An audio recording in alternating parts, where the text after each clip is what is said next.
Hello, everyone, and welcome back to another DDL Main League live stream for the Season 3 playoffs.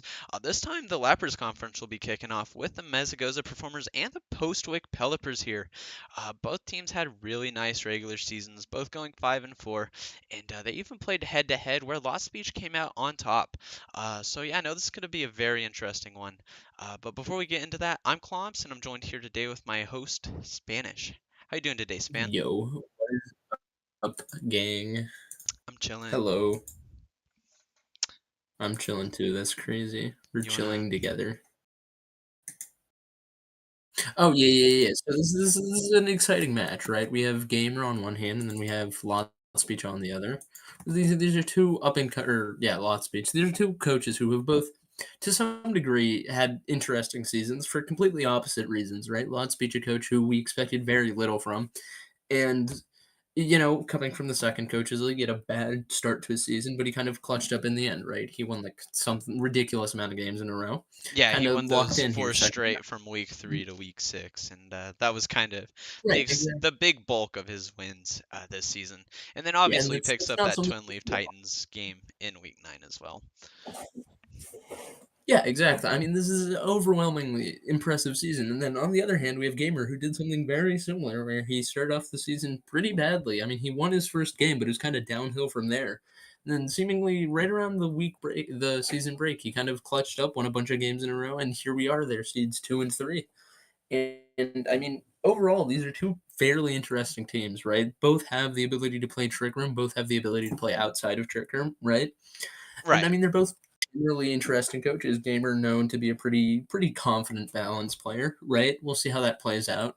And Lot Speech, I don't think anyone actually has a log on what Lot Speech does because he kind of just shows up and wins, right? Sometimes it's one thing, sometimes he runs Choice Scarf Rhyperior, sometimes it's Psychic Terrain, expanding force on his path. Or, he's kind of all over the place, to be honest. Like I think he leans more offensive than bulky, but he's kind of all over the place, right? Picks up some important wins, but never he hasn't revealed too much during the season. At least that's what it looks like to me. So I think we're heading for a pretty interesting best of five. For sure. And I think it's something really interesting to think about. But Gamer and the Mesagoza Performers being primarily a balanced team doesn't really play well into Lot's team where he just wants to spread damage across the board the entire game. Because there's no real mind games in it. You just click a button. And that's something G for Gamer is definitely going to have to play around going into the series. He saw it get to him in that week 6 matchup between the Postwick Pelippers and the Mesagoza Performers, and I wouldn't be surprised if Lost goes for the same strategy here again, knowing that Gamer doesn't really have a primary wide guard user on this team, so he can kind of just get away with spamming all these spread moves as much as possible. Yeah, and I do think it'll be interesting to see how Gamer maneuvers around that because obviously he did bring two dark types, right, to presumably be immune to the expanding forces we saw last week when or was it, I don't know, whenever last time Lost Beach played, right? But Right. Um, but I mean, they're still both fairly like they're not the most like okay, yeah, King Gambit's pretty bulky, but King Gambit also dies to any fighting attack, right? And it's not particularly fast. We do see Gamer didn't bring. Did he bring it? I mean, you're switching out a Pokemon, so but He's bringing so I don't want to say he didn't bring a Trick Room setter quite yet, but it doesn't I look mean, like he did. I don't know what he's bringing. He was so unclear about this. He's either bringing Typhlosion or Fergraph. We don't know which, so you could be 50% right here. I'm gonna go on a limb and say he's bringing Farigiraf out of nowhere, which kind of changes things, but it would make a lot of sense. But it's going to be interesting because these are polar opposite Pokemon, and it's not like either of these really wants to sit in front of a Delphox, right? Delphox will just KO the King Gambit, and presumably it has some sort of fighting type coverage. I haven't checked, but I mean, I'd imagine it gets at least Focus Blast, which I guess isn't that accurate, but this Dispatcher could very well be running Gravity as well as Psychic Terrain. So we'll see that happen. And I mean, there's always also the Rhyperior has been interesting to see when it goes Choice Scarf. I think it's you could pick up some sneaky KOs here if someone's expecting him to go Trick Room, right? So I just think all around it's gonna be interesting to see how Gamer maneuvers around Lawn Speech. Right. And I think it's one of those things where, Lot Speech, he's had this one track mind all season. He knows that what he has works. And Oh, whoa. These are 2 different by the way, they're in a game right now, they have, like, gone into a lobby. He did change the team a decent bit. Yeah. He brought Frigraph, and then he also dropped Klefki for Hydrapple. Let me go ahead and pull that up. I forgot to keep tabs on that because I've been working on this. But yeah, no. If you want to go ahead and keep talking while I try to get this pulled up. Yeah, so as I was saying, I mean, the Hydrapple I do think changes things, 'cause I do think the Prankster Klefki was a pretty big threat here, right? Loud Speech doesn't really have a, Thunder Wave resist, he doesn't really have a good way through screens either, and, I mean, sure, Lightning Rod on Rhyperior is probably pretty good, but, that's not a consistent way to break through screens either, right? I mean, it probably gets brick break, but you never know, right? But I Right. do think these are some interesting dynamics because on paper, Gamer does kind of have an answer to everything Lot Speech has.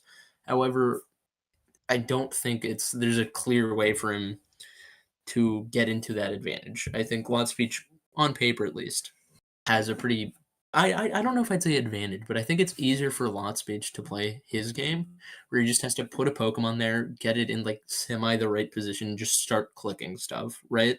Right. Like at And the end I of the think, day, and if I can interject here, sorry about that. you know, no, go ahead. I think what it really is Lot Speech's team causes a lot of mismatches while still being able to put out all that pressure.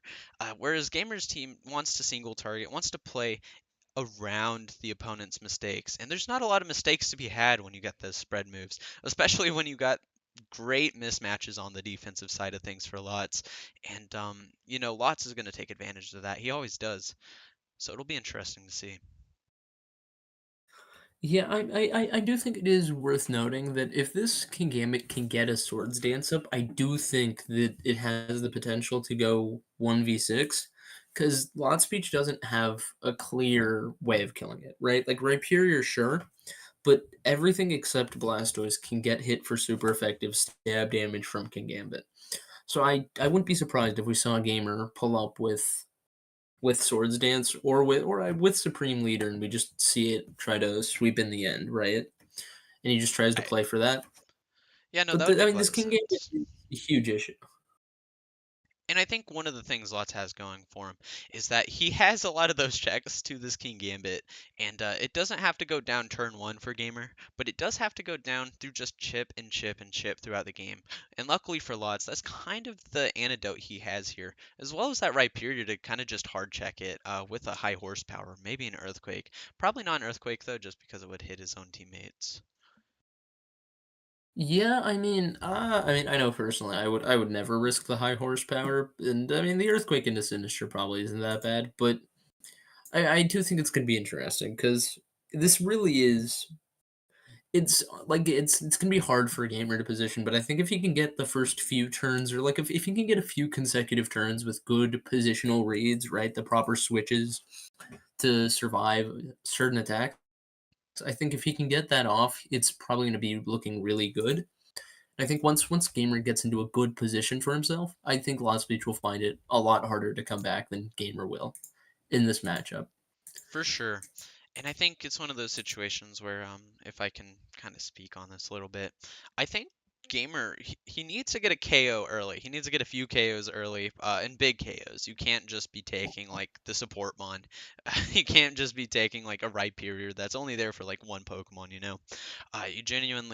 need to get those big hitters like Delphox, Espathra, Blastoise, and to a degree, Sylveon can mess up this G for Gamer team now that he has Hydrapple on it. So yeah, no, it's gonna be interesting to see how Gamer goes into it. But I'm gonna go ahead and have them start. Span? Yeah. Yeah, no. I mean, I think we're good to go here, and I do think the Sylveon's interesting because again, I mean, as much as Launch Speech has a fight or a dark type weakness, I mean, Gamer doesn't have a clear answer for the Sylveon. Like, I mean, sure, okay, obviously the Venusaur, but half his team's weak to it. I guess not half. King Game that's neutral, but nothing much wants to really be sitting in front of it. They are going to start. You're going to see Blastoise, Rhyperior from Lost Beach with Simipour for Graph from Gamer. Simipour, who we've seen be running fake out before, probably going to fake out into Blastoise to guarantee the Trick Room. But, I mean, for now, Obviously, turn one, nothing to see. I mean, Rhyperior, we're gonna see what it does. Could also be a water type move into Rhyperior. I wouldn't be surprised if we should just see flip turn here, because Right. Simport is just the fastest thing on the field, almost certainly. Right, yeah, no, and it's one of those situations where I think Gamer has some nice fake out pressure into this Blastoise and that Rhyperior, and we I do don't see it going to fake out Rhyperior. Span? You see Fake Out into Rhyperior with Water Spout from Blastoise, and Farigiraf is going to set up Trick Room, and I'm not sure what Gamer does here. But we do see the Trick Room, and we're gonna see how Gamer maneuvers. Right, obviously Rhyperior caught faked out, and is now well. I mean, it got chipped, right? But I mean, yeah, we do And see this Stomping Tantrum into the Simipour to take it out. We see Hyper Voice doesn't do too much, and Blastoise picks up the KO. Venusaur, Hydrapple are gonna switch in here, but, I mean, yeah, I mean, we were talking about it before, Gamer needs to pick up a few heavy KOs, but he's already down, I think. I mean, any insight? I think for me, this is a matchup where Gamer kind of was okay with letting those mons go down. He wanted this matchup. He wanted to be able to hit Oh, into that Rhyperior. And the Earth Power misses the KO there. The Stomping Tantrum into the Venusaur doing over half. The Giga Drain into Blastoise keeps it on 1%. And this Venusaur is taking a lot of damage from that Water Spout potentially here. Oh, no, actually it doesn't because it's at 1%. Good game for Gamer here. Just knowing this Blastoise is on the field, though you know you want to pick up those KOs into that Rhyperior and Blastoise. yeah, no, these are 2 pretty big KOs here, especially because, I mean, it's not clear what Lot Speech does the turn after this, right? I mean, he doesn't really have anything else to switch in. So, like, once these are down, it's Sinistra, and then he's just gotta survive the I mean, I guess there is only 1 turn of Trick Room remaining, which admittedly isn't that big. But, I mean, this is a pretty big turn for Gamer. We did see him just completely flip it around. We've seen this before, often with, Lilycove, right, where you drop 2 KOs, but then the turn after, you just come back with even more offensive pressure. We are gonna see Giga Drain into Rhyperior. Bringing Hydrapple back to max doesn't really matter, right? Both KOs are picked up. Yeah.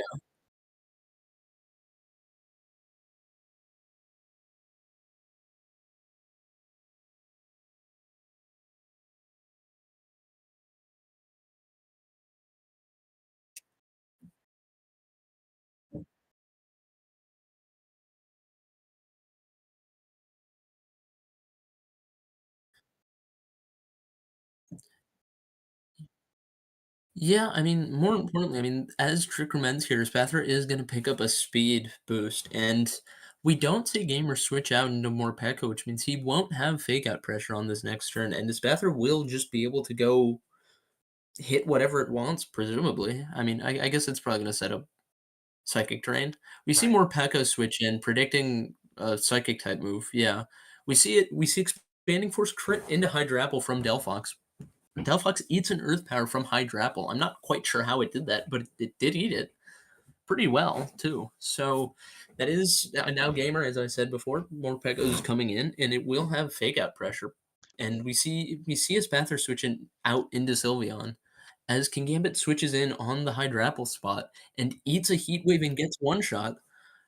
And as Morpeko goes for Snarl, not the fake out that. Oh, I guess Psychic. I'm dumb. Psychic Terrain's up. He can't go for fake out, And Snarl which is why comes you're out gonna in bring it that in. Sylveon here, which sets But up Gamer yeah, really sets Gamer up really nicely. Now that he has gotten rid of that Delphox, but this Espathra is going to put up way too much pressure for Gamer to really ignore I here. I wouldn't be surprised if we saw a Protect come out for G for Gamer, but Lots is kind of in the driver's seat here outside of this Morpeko, well, and the Sinistcha will come out. Span? see Protect from Espathra and Venusaur. Lot Speech reading the Protect on Venusaur, protecting itself from Snarl. I don't know how much the Snarl would have. I guess it brings it down. Sinistra doesn't get hit by. Oh, it's Snarl missed Sinistra. Right, right. No, forgot it can do that. We are going to see Spathra here. It has the speed boost. It's staring down the Venusaur. And we'll see what Gamer does. It's probably a KO one way or the other, regardless of whether he switches out or stays in. I think it's just gonna be a matter of does he prefer to drop Venusaur or Hydrapple? Right, and I think the real big story here is we saw Gamer try to take advantage Using of that Oh, regenerated, Delphox. right. Oh, and the Hydrapple We do does see end up Snarl taking come that. out, and the Hydrapple does get saved by Regenerator, but his Panther is once again just the fastest thing on the field, and even at a dropped special attack, I think Hyper Voice from Sylveon and expanding from we see Spathra switch out into Sinistra, healing up the Sylveon a bit. Um, Sylveon eats a aura or yeah an aura wheel, sends out a Hyper Voice, picks up a KO on Hydrapple, brings more Pekko down to one And with now that Sash, Hunger and we Switch see will proc Venusaur here, hit. and that Venusaur comes out.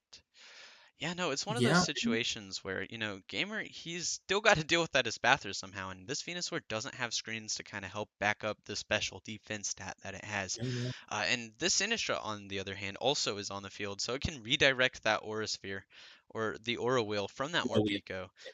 And we see the Rage we Powder see come out. Rage Pattern come out. Yeah, and if Sylveon outspeeds Venusaur here, it will. Oh, he chose to Sludge Bomb the Sinister. That's interesting. And Venusaur now on its own here. Yeah, we see Sylveon pick up the KO into Morpeko, and this looks like it's just going to be game over as this Spathra doesn't have Psychic Terrain anymore, but it is also just single target expanding force. And I mean, I don't think it's impossible for Venusaur to clutch up here, but it's definitely not likely. And maybe Right, if it yeah, gets no. like a lucky crit into, I mean, Spathra's not the bulkiest thing, but a Lumina Crash, I say that does make more sense, I guess, than expanding force here. With it, It with the misses the healing KO action, I'm with not the Giga entirely Drain, and sure. that Hyper Okay, no, Beam will Hyper pick Beam up does the KO here. Lot And Speech is that's going to game take for the win here. Lots. Yeah, I mean that was an interesting game for sure. I think Gamer played a little bit too. I think he was a bit too loose at the beginning. I think he thought he had enough offensive pressure, and he just kind of ran out way too early. Right? Right. I think he should have switched into King Gambit maybe a bit earlier. I don't know if double grass type was really the play there, but I mean, phenomenal play or game from Lot Speech. He got a lead and he just kept it, right? I mean, sure he had cost him his Blastoise, but I mean, worked out. Right, and I think that's been the story of this matchup since like their week 6 run in, right? It's one of those Yeah. situations where Watts took the lead early. Gamer was just clawing back the whole time, and he never really could overcome it. We see Gamer make a couple of really nice adjustments though with the Trick Room, and he gambles that Delphox hitting the Heat Wave, and does go into that King Gambit, picking up the KO, which is really unfortunate for Gamer because if he gets in there on a free turn, that King Gambit can do absolute damage to the rest of this team for Lots. And Lots knew that, so he made the read. I think at the end of the day, what really cost Gamer here was the King Gambit getting sacked. There was unfortunate, and then I think when he brought in more Pekka, he needed to bring it in a turn earlier, just so we could actually threaten Fake Out before Psychic Terrain could go up. Because once that Psychic Terrain goes up, it's kind of over. I think generally that's the trend we're seeing with a lot of speeches. You let the terrain go up and it's kind of over, right? Right. If Are we you getting a lot of speech to? if you can try to get him on, yeah. Oh yeah, no, I can see if he wants to. Right. But yeah, no, this is a Postwick Pelipper team where I expect nothing less from them. They have that expanding force that they love to do, and then we saw the Delphox go into that heat wave there and pick up the KO in a King Gambit. That Snarl comes off from Morpeko, but that Delphox already did its job. Let's not kid ourselves here. And then from here, Lots can kind of just walk Gamer down, Mons, and this Morpeko's just stuck. It's really stuck. That was an interesting switch, I think, in turn 8 to Sinistra from Morpeko, but he knew that Snarl was going to come out.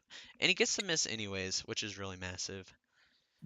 Some Yeah, I mean, I don't actually know how much the snarl miss mattered. I'm gonna be real with you. Yeah, I You think know, depending on the roles, that actually could have mattered quite a bit when that Aura Wheel comes out well, I into guess it. But maybe because it didn't survive the ordeal. Yeah, yeah, maybe.